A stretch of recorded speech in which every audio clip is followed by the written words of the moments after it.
How you Wonderful. doing? Welcome. Hello, Thank- sorry, my light a bit bad.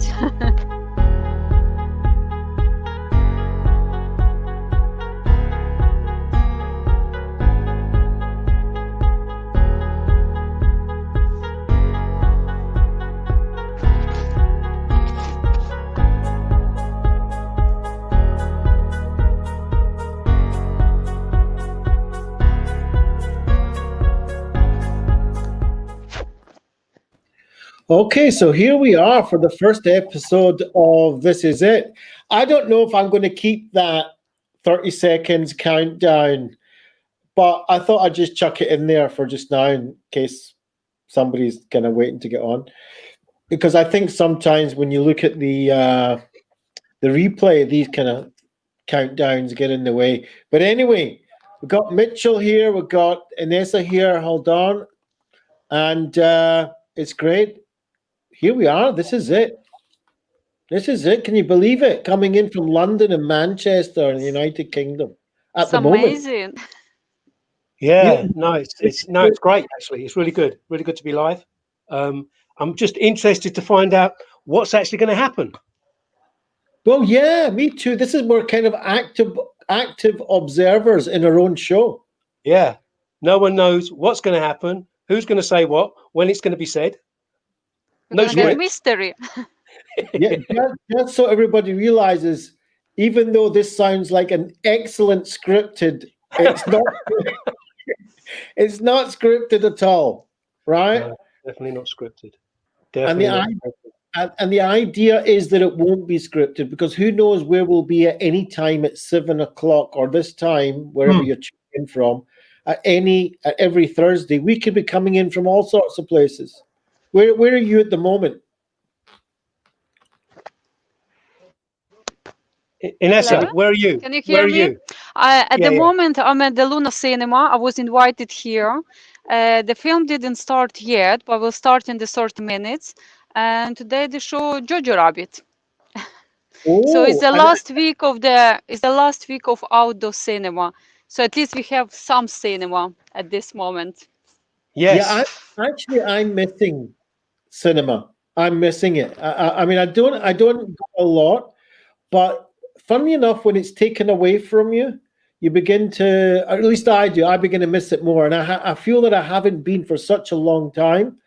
I can't actually remember the last movie that I saw, but I enjoy going sometimes. The experience, it's not the same as Netflix or something like that. Yes, it's really amazing experience because now I'm just a little bit far because it's very dark there, so I can't show you. But it's really amazing experience, and yeah, is there something? And there's lots of people come and watching, and even people sometimes coming to watch the film, which is they never used to watch.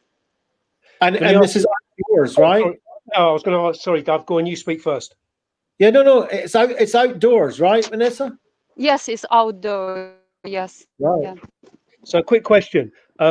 What's the people attending? How's that been for attendance, especially with the current circumstances? What's the attendance been like? As some people is attend like I mean some people come in they're a bit worried about this. They worry about the social distances and all other stuff. But we have around like 300, 500 people. It's capacity of 500 people is there by the law. Wow, Okay. that's quite a lot of people. Are they in cars? Everybody in cars? Is that the idea? No, it's not car. It's just seated. So they split seats on 2 and 4 with the social distance. So you can buy Ah, tickets for 2 or for 4. So even 3 people come to watch, they have to buy tickets for 4 people. They have to pay so, for 4 people. so it's quite cold. Yeah. It's Freezing. actually cold. Sometimes it's rain as well. But yeah, they enjoy it. Well, that's good. Yeah. At least people are getting out, Yes. which is a Wow, plus. yeah, absolutely. Getting out and hopefully, well, you said it's kind of the last one because it's probably going to get really freezing. So let's see. Let Mitchell. Who are you? What are you doing? And why this is it? Who am I? Currently, I'm working at the NHS with a dual diagnosis team. So, for people who don't know what that is, dual diagnosis is there's two aspects. Someone has to have a mental health diagnosis, and generally they're using substances or alcohol to manage their mental health. So the cohort of patients I'm actually working with are personality disorder, EUPD, people who self-harm, post-traumatic stress disorder, anxiety, depression, and stuff like that. Also, I've just gone back. What EUP, for some people don't, what's EUPD? That sounds like emotional unstable personality disorder. Right. Okay. So and normally within that, the sort of the current treatment plans for people with those diagnoses for personality disorder or EUPD is DBT, dialectical behavioral therapy, which has 4 components: mindfulness, emotional regulation, distress tolerance, and interpersonal effectiveness, and MBTI. So that's where we're at the moment for the cohort of patients I work for and work with. But there's all kinds of different treatments, but it's just that's specific to who I'm working with at this point in time. You have some other skills as well. Yeah, and I dropped out. Well, I used to quite a bit of acting. I did stand-in for Hugh Jackman on X-Men 2. I did stand-in on Mortal Kombat 2. Then I did a few of my own things. Did a film called Rise of the Foot Soldier. Did some TV. Did a film in 2014 called The Journey, which was filmed out in Greece, where I played a mercenary. And I dropped out for about 5 years just because of work. My other work commitments were just too much. And then I've just gone back this year in January. Then obviously lockdown happened in March, but we were fortunate enough to do a film called Lipstick, a short film directed by Kevin McNally, written by Paul McNeely, which has just gone off to the film festival. So fingers crossed for that. It'll all be good, and just hopefully do some more acting, really. Why did you join this? I mean, we kind of had a discussion, the 3 of us, right? And we thought, this is it. This is real life. I mean, this is not a dress rehearsal. Whatever you're in, real diagnosis, you do acting. We've got a bit of this. We'll talk to Inessa in a minute because she does a lot more than just go to the movies. But why did you agree? Why did you say, let's do this? Is it? Because I think we're in such a unique time at the moment, such a sort of a strange time, and from what I've witnessed as well, especially within my role and my job and the feedback that we're getting, a lot of people are really, have struggled. There's a lot of stress. There's also people are confused, not sure what's happening, and also just for something to be out there, where people, if they're sitting at home, they haven't got any sort of like social contact, or they're unable to go and see people. Maybe they feel like they could just turn it on, and there you have 3 people. If they wanted to, want to have a conversation, or they want some ideas on what they can do, maybe we can come up with those things, link them into things, just to be something that's useful to people in general, really. That was my whole reason for doing it, just to be useful, actively useful. Well, I mean, what better reason than that? So we've got some people interacting, which is what we want in the show. So we've got John Jacks coming in saying, "Hi, guys, this is great." And he's a cool guy. And he also says that he wants to watch Jojo Rabbit too. So I'm glad it's coming on at least after we are finished, so he doesn't have to make that very difficult choice. So we've got Ruth coming in, and she's saying she thinks it's great because she also has BPD. So tell everyone what BPD is, just for the people that are watching that might not know. Borderline personality disorder. It's all in the same context. There's just variants, different. It's almost, I know it sounds horrible. I guess it's a bit like a label, really, but it just gives other people an idea of certain symptoms that people experience, which a lot of the time is self-harming, suicidal ideation, things like that. Okay, so Ruth, we want to hear from you as well. Tell us what your experiences are, and why you've come into to This Is It, and hopefully we'll have a conversation going. So she also asks, does Inessa do it too? Not sure what she's doing, but yeah, Inessa's a very interesting person too. But I see that she's back and forward on and offline at the moment, because she's working there, actually, isn't she? She's not just gone to watch Jojo Rabbit, but hopefully she'll come back in a minute and she can talk to us. And John is saying this is important as it's World Mental Health Day on Saturday. So there you Yes. go. So very, very important. So yeah, Norman So from Canada's coming in, just sorry, and he's saying this is very interesting, important information. So yeah, so the idea is that we're not exclusively a mental health show. no. We are this is it. This is it. Whatever it is, right? I mean, there's mental health, there's physical health, there's entertainment, there's Jojo Rabbit, there's whatever we've got going. Jojo Rabbit. But this is it. It's not about, and that kind of reflects the metaphor of this show, which is this is live. It's not rehearsed.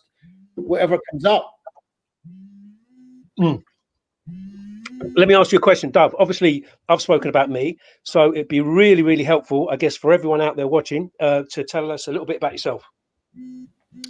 Right. So, well, I've got a number of things, but basically, my line of work, if you like, my life is directed for at least for the last 10 years in just putting myself out there to help people have a higher quality life, whatever that might mean. So for some people, that's mental health work, counseling, psychotherapy. Also have had experiences in dual diagnosis, working with that kind of cohort population, but also all sorts athletes or anyone who wants to have maybe even coaching and not necessarily have a clinical background, but a coaching background, want to go in there, businessmen, businesswomen, people that want to, I see everybody from the one lens. I don't see anyone as broken, no matter what. We're all suffering from something, right? At the end of the day, that's what I learned, when I was training, was there's nobody that's void of suffering from some sort of pain. And so there are ways, if we get together, if we have some sort of community, if there's a way of helping each other to raise the quality of our life. And there's some skills and some practice and some behaviors and some habits that we can learn to do to help that along. So I've kind of dedicated myself basically in the last 10 years to trying to do that for people. And that's whether it's coming on, live social media, which has been in the last couple of years, or whether it's been in clinics, or whether it's just training staff to be able to do that to their clients. So that's kind of what I'm doing. Tell us, because, well, I was going to say actually how we sort of met was when I came to do the psychological first aid. Yeah. So the cognitive psychological first aid came around.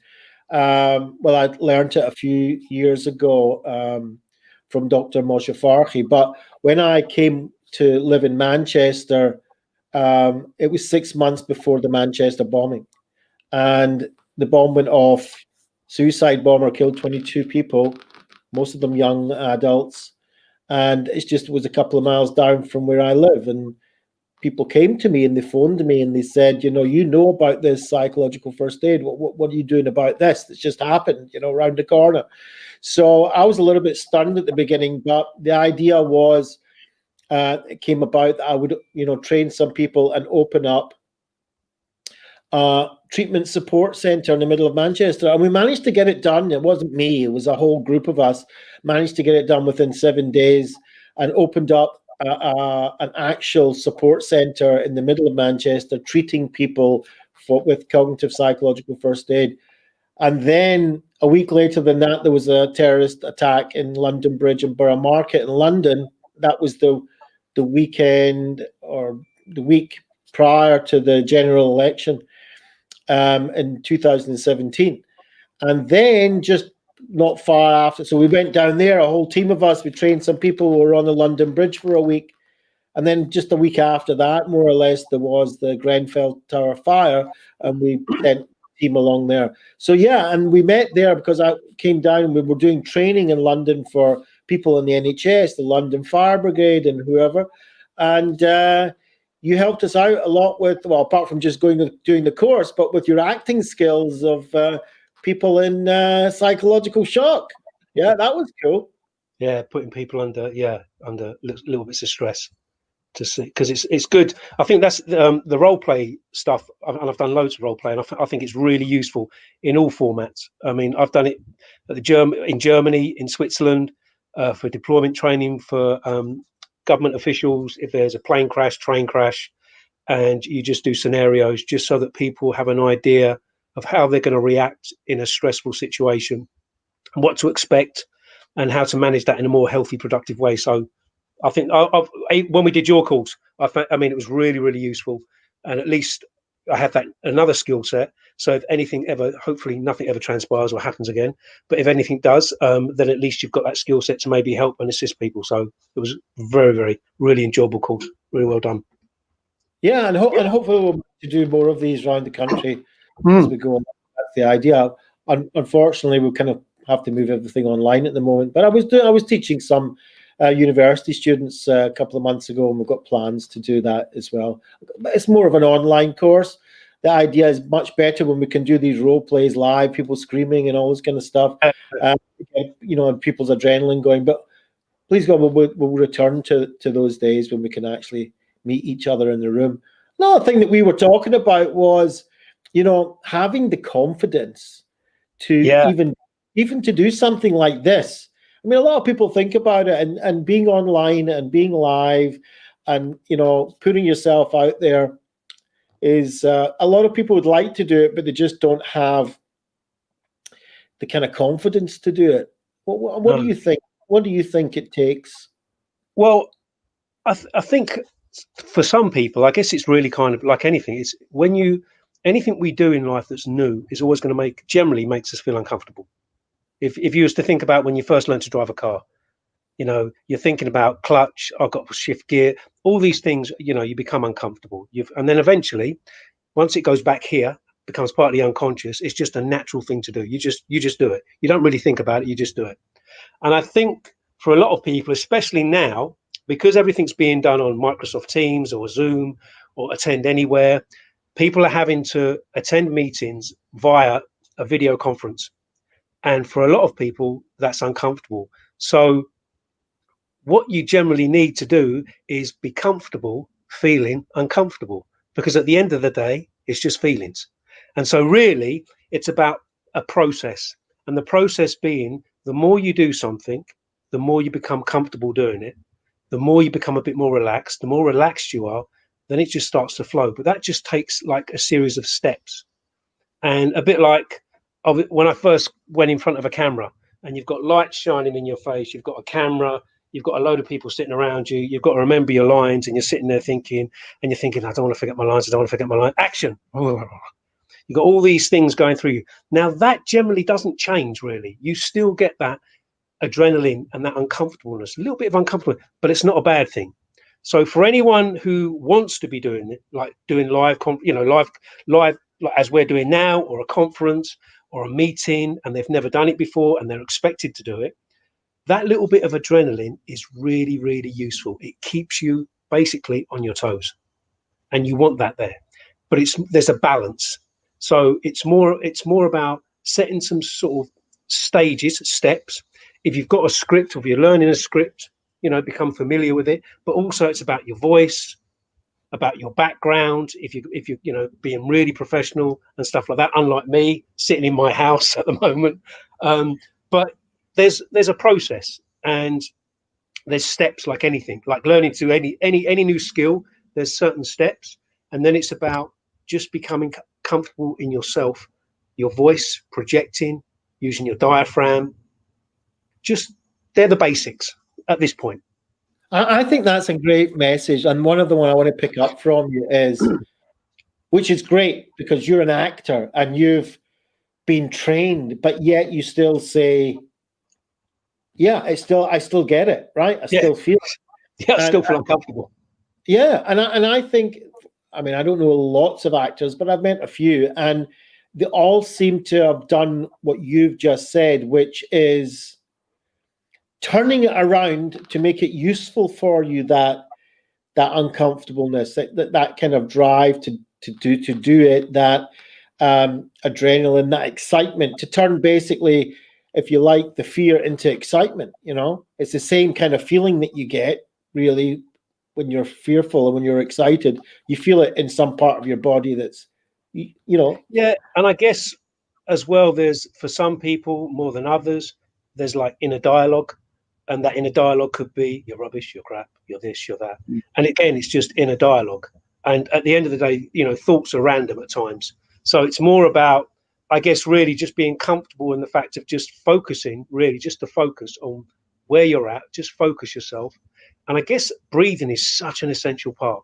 And we've done various breathing techniques, Dove, in the past. And, mouth closed, breathing through your nose, just allowing your body just to slow it down. And the more because a lot of people, when we're tense or we're fearful, it's here. We're breathing from here. Our shoulders, people don't even realize it. The shoulders suddenly are this, and suddenly, if you think about hose pipe, you've got a hose pipe, you're doing your garden, it's really nice, and someone steps on the hose, the water just stops. Well, that's almost like your blood vessels, your veins in your body. The more you tense up, the more you're not allowing stuff to flow. You get a headache, all kinds of things. So it's a lot of the time it's about relaxation, just learning, just slow it down, relax, get your natural tone, and just take it easy, and just go at your own pace. Because a lot of the time, when you've got lines, you want to get through them. Yeah. And this can be adapted to many aspects of life, right? Whether you're going to a board meeting, whether you've got clients, whether you've got a staff meeting on Zoom, Yep. It can be in actual rooms as well. But if we're talking about online stuff, a lot of people are getting extra anxious because it's online, because they see their face online, because we're arranging a meeting online or a course online, or they're working with other people online. And so just having that slowing down, having that breathing exercises, and in the coming shows we can actually teach some of that stuff. But what I would like to point out is the fact, and you kind of mentioned it as well, is we don't have to be perfect. We've come on here, there's no script, there's no design really, apart from a bit of this is it. And, even just saying, I'm at home and, I've got not particular good background, and now do I've got a green screen behind me.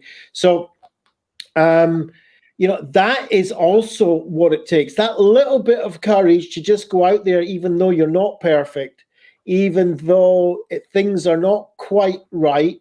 You might not have the lighting right. You might not have the comfortable chair yet. When I first started going online, and I've got about 2 years experience now, and I'm still way, way far from perfect. But, you don't have all the fancy equipment. You might just be going on your phone.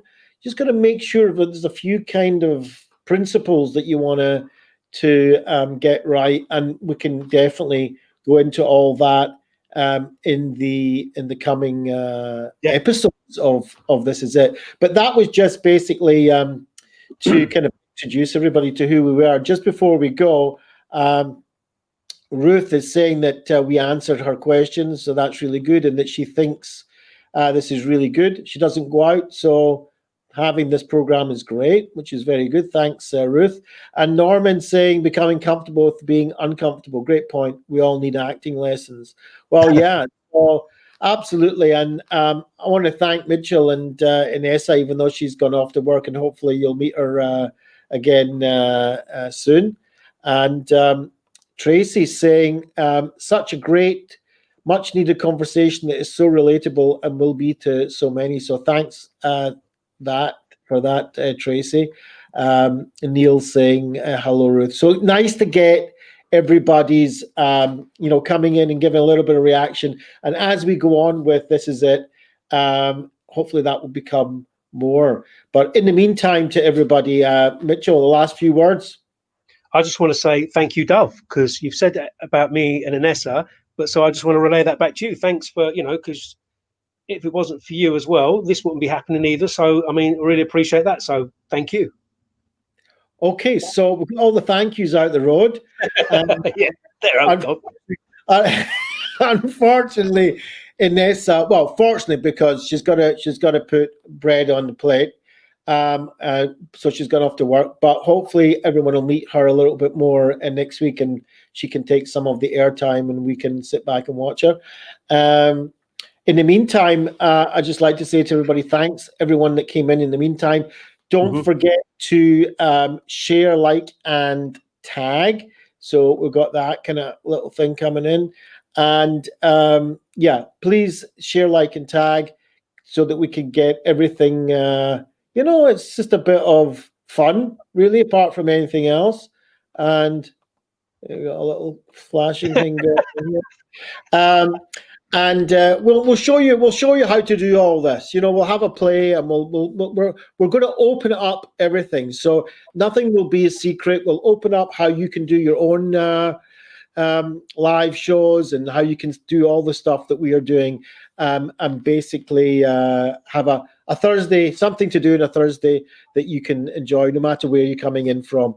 So in the meantime, to everybody, thank you very much for coming in, and yeah, we'll see you. Safe. Stay safe, everyone. Look after yourselves. And we'll see you next week. Yep. See ya. Bye-bye. Take care. That's it.